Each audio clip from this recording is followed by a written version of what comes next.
Ngibingelele kuwe mlaleli, ngiyathemba uthaphila-ke. Mina-ke ngizocela kuwe-ke laphana-ke ukuthi-ke uma ngabe usamusha-ke kulo-ke leli khasi-ke leli-ke wenze okulungile-ke laphana-ke ucindezeleke ibhathini u-subscribe nje akubizi imali, kumahhala nje akukhiphishe nesenti-ke elimnyama-ke leli-ke kwenza ukwazi uthole nezinye-ke iy'ndaba-ke ezintsha-ke nje engizolobe ngikulethela zona-ke kulo-ke leli khasi-ke leli-ke ongawenza-ke wena njengamanje-ke ukuthi-ke ucindezeleke ibhathini u-subscribe njengamanje-ke.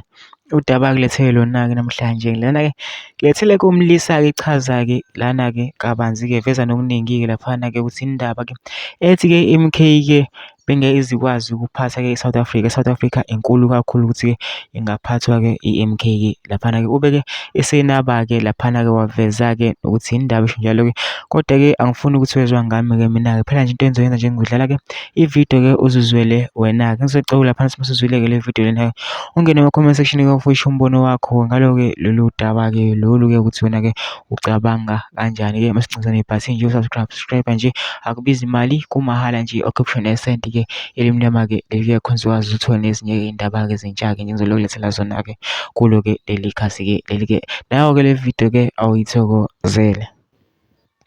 So that you can follow me. But the question is that when we talk about MK, it was not formed to govern the country. It's too big for MK.